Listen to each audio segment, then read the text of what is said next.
immigrants. They're not supposed to be here.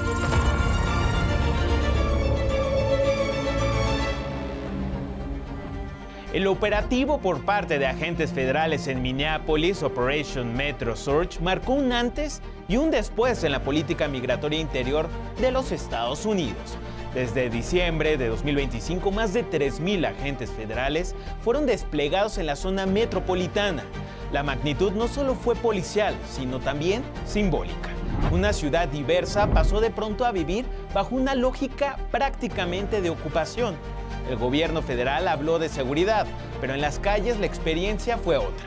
Escuelas semivacías, comercios paralizados y familias que dejaron de salir por miedo. La aplicación de la ley dejó de sentirse administrativa y empezó a sentirse cotidiana. Ese clima alcanzó su punto más crítico con 2 episodios que marcaron la percepción pública, sin duda. Estamos hablando de la muerte de Renee Nicole Wood y de Alex Preddy, ambos ciudadanos estadounidenses. Yo soy Emerson Segura y esto es The Emigrante Informa.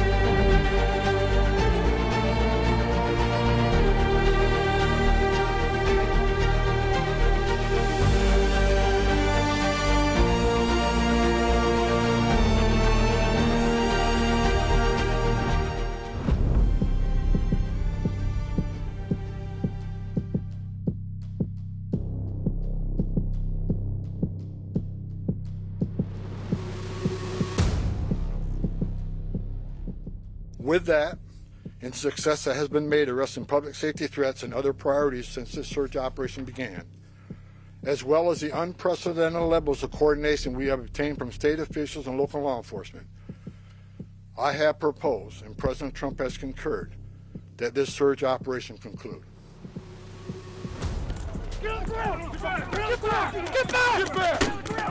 Con un saldo de más de 4,000 personas arrestadas, el operativo iniciado el 1 de diciembre en el área metropolitana de Minneapolis quedó bajo el control directo de Homan a finales de enero tras el segundo tiroteo fatal cometido por agentes federales de inmigración. El alcalde de Minneapolis, Jacob Frey, reportó que su reunión con Homan fue positiva, planteando una reducción mayor del personal federal. Mientras que el gobernador Tim Walz anticipó que el final llegaría en días, reiterando que el estado presenta secuelas económicas y seguirá en modo de vigilancia mientras se define el retiro real de los agentes.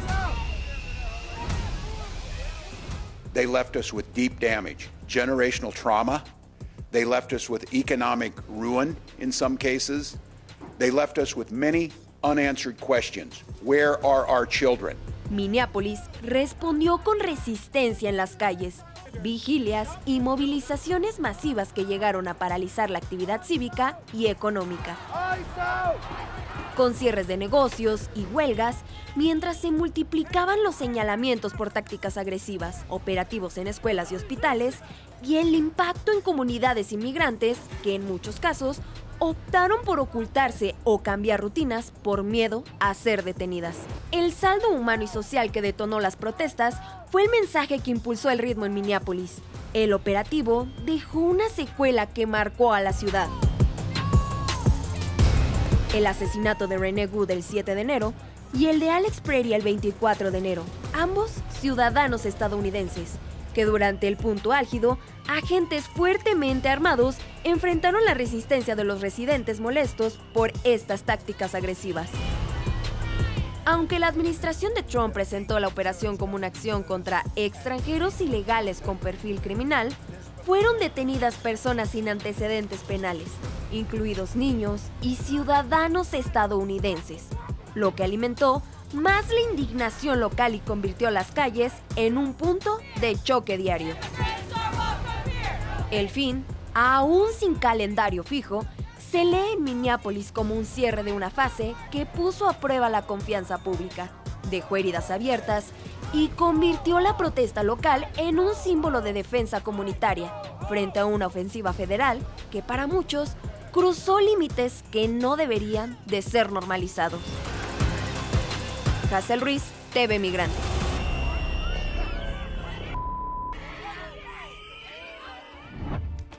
Más de 50 organizaciones civiles enviaron una carta a la Cámara de Representantes para exigir un juicio político en contra de la secretaria de Seguridad Nacional, Kristi Noem, a quien acusan de socavar el Estado de Derecho con las redadas migratorias. Las agrupaciones señalaron que ha incentivado un enfoque imprudente y violento, que ha obstruido al Congreso al restringir el acceso a centros de detención del ICE, y afirmaron que desde julio del año pasado agentes de Homeland Security han disparado a 14 personas en operativos o protestas, incluidos las 3 muertes de René Nicole Wood, Alex Pretty y Silverio Villegas. Hasta el momento, 187 congresistas ya respaldan la iniciativa, mientras que las organizaciones exigen al Congreso removerla del cargo y hacerla rendir cuentas por supuestas violaciones a protecciones constitucionales.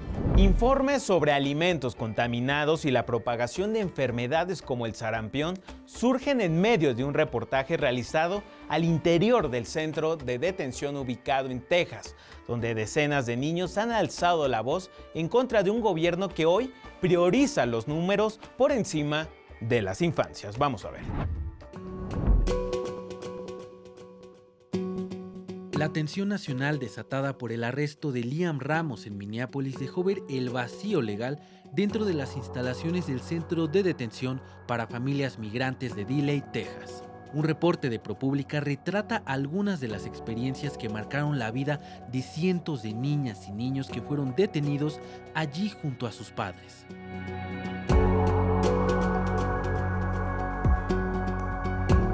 Por medio de videollamadas, cartas y dibujos, la periodista Mika Rosenberg retrata una realidad que atraviesan más de 3 docenas de niños entre los muros grises de Dilley y la lejanía de su hogar.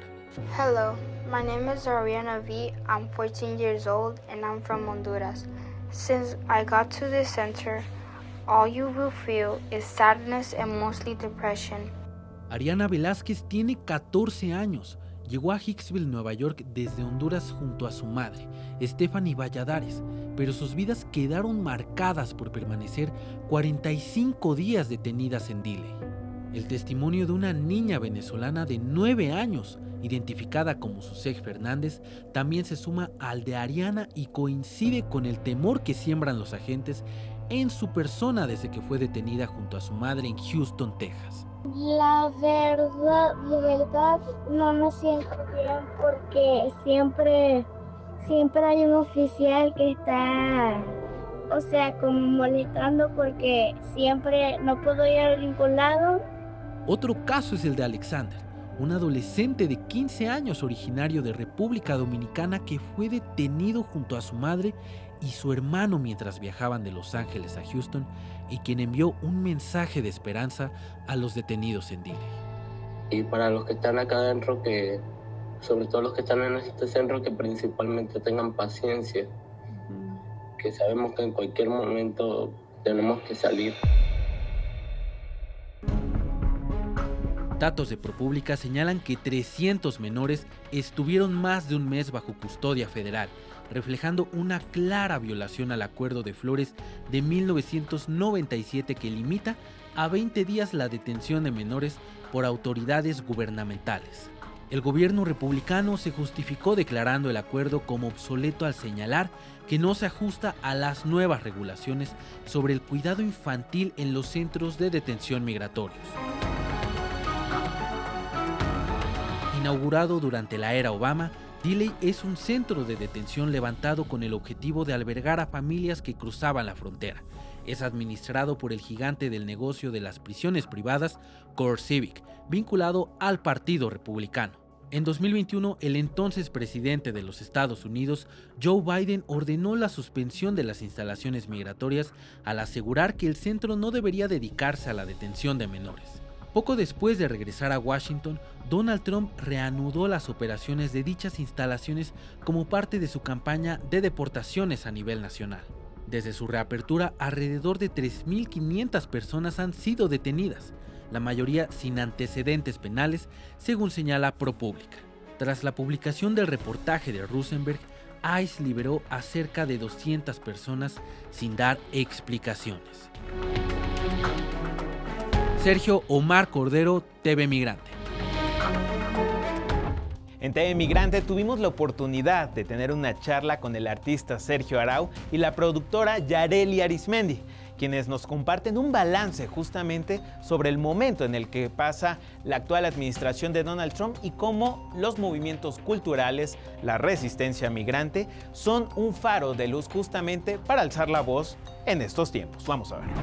Y en un momento complejo para la comunidad migrante de persecución y estigmatización, la reivindicación de las y los migrantes a través del arte, el cine y la música es vital. Y por eso me da muchísimo gusto estar aquí en entrevista con Sergio Arau y con Yareli Arizmendi. ¿Qué tal? Muchísimas gracias por estar aquí en TV Migrante Informa. Muchas gracias, Emerson. A ustedes. Pues Sergio, Yareli, más de 20 años de Un Día Sin Mexicanos. ¿Por qué? ¿Por qué es importante una película, digamos, que pues no pierde vigencia por lo que vemos y que pues vuelve a estar en la discusión pública de diversas maneras? Ok. Lamentablemente, por Trump como que revivió la película, que la película, la verdad, ya es como, se puede considerar de culto desde hace mucho, pero pues ahorita resulta que es un instrumento más importante para recordar quiénes somos y qué hacemos en Estados Unidos y lo que aportan los mexicanos y en general los migrantes, ¿no? Sí. Yo creo que lo que empezó siendo, digamos, una fábula, como poniéndolos en aguas, que si pasa lo que tú quieres, que se vayan todos los mexicanos, ya la pensaste, ¿no? O sea, así como que era. Ahorita parece un documental, ¿no? Claro. O sea, como que ya sucedió y pues estamos en lo que estamos. Y también esa experiencia de Un Día Sin Mexicanos también fue a partir de algo personal, ¿no, Sergio? Ustedes también son migrantes, también pues han vivido diversas pues, manifestaciones y también ha evolucionado, ¿no? También la condición de migrante en los últimos años. Ustedes también desde Los Ángeles, ¿cómo lo han vivido? Bueno, yo llegué bastante más tarde que Yareli en Estados Unidos. Ella estuvo desde el 80, ¿no? A mí, bueno, es que son dos historias muy diferentes. A mí me mandaron a Kansas desde los 14 años. Wow. Entonces yo llevo por allá yendo y viniendo en una vida muy bicultural, binacional, etcétera, etcétera. Pero pues sí, de Kansas a San Diego, a Los Ángeles, etcétera, ¿no? Sergio llega a la tierna edad de 39 años. No, 41. Te estoy quitando edad, 41 años. Imagínate tú con el hard drive, ¿no? El disco duro ya lleno, o sea, como para realmente enfrentarse a toda esta realidad. Entonces, cuéntales. Sí. No, para mí fue un choque bien fuerte porque yo me salí de Botellita de Jerez y entre 88 y 91, la verdad, fíjate, fundé una disquera con otros amigos, hice 3 discos, hice exposiciones de pintura y no gané un quinto. Entonces, estaba desesperado. Pero te divertiste un poco. Sí, bueno. Pero con angustia. Pero con angustia. Diversión con angustia. Pero entonces, no, me pasó que decía, pues, ¿qué voy a hacer? O sea, dije, me voy a ir a España porque además no hablaba una palabra de inglés, bueno. La única canción que he hecho en inglés es la de Oh Dennis, no la hagas de Talks and Wings. Y entonces pensaba irme a España o a algún lugar así donde no me conocieran. Y de repente conocí a Yareli, que vino a hacer el casting de un día de Cómo va para chocolate. Y entonces, y ahí fue el encuentro. Entonces me fui con ella a San Diego.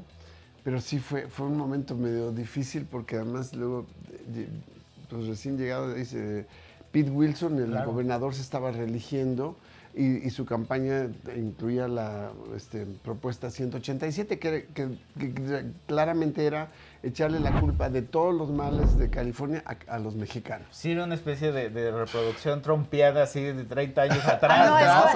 Es un poquito, era eso, Pete ¿sabes Wilson, qué? ¿no? Es que siempre empieza así, o sea, hay como un laboratorio donde se experimenta si no. Ahora, a California le fue bien, pero desde los ojos republicanos mal, porque a partir de ahí, y en reacción a la 187, fue que se volvió azul, demócrata y demás. Entonces, realmente, a la larga, creo que le va a pasar eso al país. ¿Y creen que eso le pueda pasar la factura a Donald Trump en estos momentos? Es decir, como lo que vimos en aquella California de Pete Wilson, con una ley en contra de los migrantes para recibir justamente beneficios y programas sociales, pues le cobró la factura. ¿Creen que Trump le pueda pasar algo Esperemos que sí. similar? Mira, lo hemos platicado mucho, porque la verdad es que lo que está pasando es como irreal, es como absurdo. Sí, tan o sea, extremo. esto del ICE que lo mandan a todas partes, no es... O sea, es como si te mandaran diario a los granaderos a que te tocaran la puerta. Entonces, lo hemos platicado, y una de lo que imagino es que a lo mejor lo que quiere es crear un caos ingobernable para dar un autogolpe de Estado. O sea, deshacer el Congreso, deshacer los senadores y los representantes y nombrarse rey, ¿no? Por eso todos... Sí, las marchas no kings. Las marchas no kings, dan ¿no? el punto, sí, ¿no? yo siento que esa es una de las intenciones que pueden haber detrás de esto. De su parte, pero sí hay reacción de la gente. Claro. O sea, se tardaron un poquito. ¿Por qué? Porque no puedes creer que esté pasando lo que está pasando. O sea, no es culpa de nadie. O sea, sí es así como te quedas como... pues venadito, ¿no? Con las luces así. Pero de pronto dices, oye, ya, o sea, a ponerse las pilas. Lo que pasó en Minnesota, o sea, ha sido realmente innegable. Y yo sí siento que hay la posibilidad de que la mayoría del país sí haga un cambio, una ola, no solo de congresistas y demás, sino una reacción a, espérate, este es mi país y tú no puedes acabar con él, ¿no? Entonces espero. Si las manifestaciones, digamos, el número de gente que ha participado en las manifestaciones y los eventos que han hecho, por ejemplo, esto de traer banderas, gringos que traen la bandera mexicana para provocar que el ICE pierda tiempo checando con ellos. Todo eso creo que sí es una cosa que jamás había visto desde el 92 que llegué allá, no había visto algo así. Y California, lamentablemente, fue la primera parada el año pasado de Donald Trump. Es decir, la alarma sobre el ICE fue a partir de una protesta y también la represión policíaca por parte de agentes federales. ¿Ustedes cómo han percibido a la comunidad en Los Ángeles, en California, y también sobre cómo ha habido una reacción social, pero también cultural, ¿no? O sea, también a través de la música y el arte, digamos que ha habido una reacción frente al trumpismo, ¿no? Sobre todo en la capital, ¿no? Casi migrante, podría decirse, de Estados Unidos, ¿no? Sí, para los que no saben, Los Ángeles es la ciudad con más mexicanos después del DF del mundo. O sea, entonces... yo sí siento que desde que empezó esto, lo del ICE, ahorita ya no es contra los migrantes, ya es contra la gente. Claro, o sea, los muertos de Minneapolis, son gringos, o sea, no son mexicanos, ¿no? ¿Ustedes perciben que no solamente han crecido las expresiones a favor de los migrantes? O sea, ¿ven que se ha agudizado o ha crecido esas voces, digamos, muy ultraderechistas, muy conservadoras? O sea, ¿qué impresión tienen sobre lo que han vivido? Yo te diría de dos formas. O sea, esas voces nunca dejaron de existir. Estaban calladitas. Como que ya ahora sí que el politically correct ya les había dicho, no puedes salir a estar diciendo, ok, me voy a meter a mi casa y voy a seguir pensándolo. Claro. Pero entonces sale Trump y dice, no, sí, ustedes los han olvidado, otros se están quedando con lo que es suyo, etcétera. ¿No? Y creo que sé quiénes son ellos, ¿no? Los indocumentados. Entonces dices, ¿no te acuerdas que quien se llevó todas las fábricas y todo eso fueron los mismos gringos dueños de las fábricas y se las llevaron para pagar menos y vendértelo a menos, pero te dejaron sin trabajo? Fueron ellos, no fueron los indocumentados o los documentados migrantes que trabajan en este país. Claro. ¿No? Pero... ahorita estaba pensando, es que eso es bien importante, porque cuando siento que se habla mucho del neoliberalismo y la gente no sabe, nada más identifica, son esos gobiernos libres, pero ¿qué implica? No sabe. Sí, culturalmente. Exacto. No, y económicamente, por ejemplo, Estados Unidos... Por ejemplo, los tenis, los mandaron a hacer a Pakistán y a la India y les pagaban 5 centavos la hora a niños que trabajaban ahí. Y claro, y entonces sus ganancias, obviamente, de los dueños de la fábrica, pues crecían inmensamente. Eso es el liberalismo, es el capitalismo salvaje, es el sin La límites. globalización, que sonaba bonito. La liberación Pero- no era de la gente, liberaron las restricciones para producir y ganar dinero. Esa es la bronca, que entonces lo que importante es la ganancia, no los humanos, ¿no? Claro. Sí, entonces, bueno. Pero sí, esas voces MAGA, Estaban, de alguna sí. manera ahorita encontraron comunidad. Sí, el que eso vehículo. hay que, digo, eso es poderoso. La gente quiere pertenecer a un grupo, tener amigos, tener gente que piensa como ellos. Y alguien que les diga, ¿por qué me está pasando esto? ¿Por qué no tengo un quinto? ¿Por qué perdí mi casa? Yo te voy a explicar y es más, te la voy a regresar. Aunque sea una mentira, ¿eh? Claro. Entonces, sí, yo no diría que está creciendo esa voz tanto. Creo que ahorita se dio cuenta de, oye, me mentiste, ya no voy a votar por ti. ¿Cómo se percibe, digamos que ahora sí que del otro lado, ¿no? Del otro lado, pues también lo que se está haciendo aquí en México, hay una impresión sobre un cambio en la política, en el liderazgo, es decir, mucha gente migrante justamente fue expulsada en este periodo neoliberal, Sí, es decir, sí, en sí. los 90, mucha gente salió por las mismas condiciones de México. Hay una impresión distinta sobre el gobierno actual, sobre lo que se hace, sobre la relación con Trump, es decir, que pues tampoco ha de ser sencillo, ¿no? Sí ha cambiado, o sea, hay dos bandos, ¿no? O sea, porque los mexicanos privilegiados que viven allá en Estados Unidos también, pues están en contra del gobierno mexicano, ¿no? Claro. La mayoría de los que estamos allá, creo que estamos muy contentos con lo que está pasando aquí.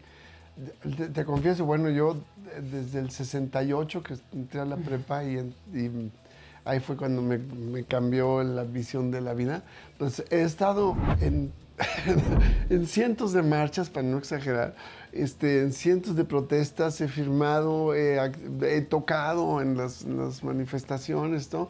por exigiendo y pidiendo que se hicieran muchas de las cosas que están pasando ahorita. Entonces, ahorita yo no me puedo quejar.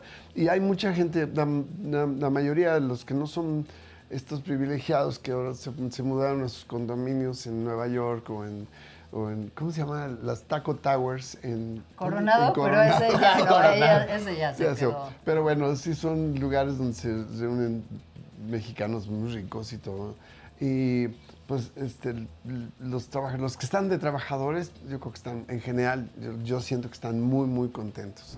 Pero fíjate, no son nada más, o sea, desde la perspectiva del mexicano, ¿no? Viendo a México, sino ya se corrió la voz. Yo antes siempre me decían, ¿pero a dónde vas? Porque somos binacionales y todo el tiempo estamos en el viaje, ¿no? De allá y para acá. Y yo decía, la Ciudad de México. Nadie decía nada. Ahora que digo la Ciudad de México, oh, that's great. Oigo que es maravillosa la Ciudad de México. Tengo una amiga que fue, vamos a ir en 2 meses, vamos a viajar.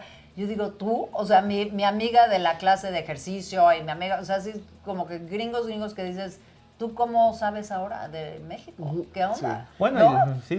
Está de moda. Entonces, México ahora está sí de que moda. México está de moda. Y cuéntenos, ¿qué es lo que viene para Sergio y Pues, para Yaeli? Un día sin mexicanos, ya. otro documental.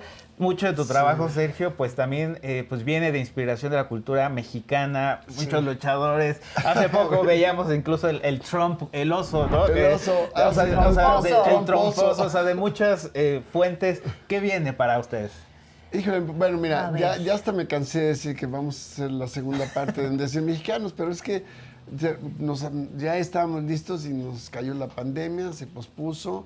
No pensamos, nunca imaginamos que Trump iba a regresar. Recarga. Y eso nos cambia la historia de nuestro Nos el cambia guión, la historia el guión. porque el guión que escribimos tiene mucho que ver con ahorita, cómo están las Pero cosas. no habíamos pensado que estaba Pero Trump. no pensábamos que iba a Era regresar Trump. Entonces, de repente, claro, cuando eres un inversionista y tú dicen, ay, me encanta, pero espérame tantito, ¿no? Sí. O sea, espérate a ver Es- qué pasa con lo que está pasando. Ese es- O sea, sí, la verdad tenemos varios proyectos de película que queremos hacer.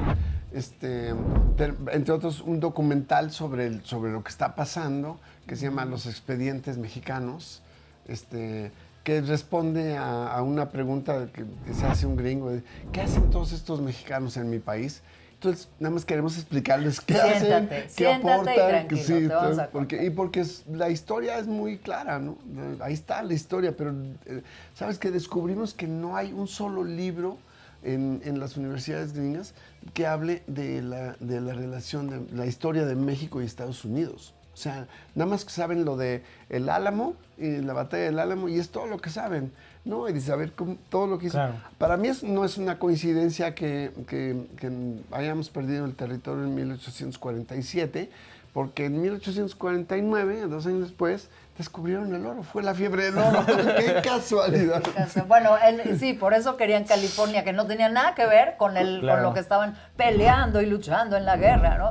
Pero pues llévate California de una vez también. Sí.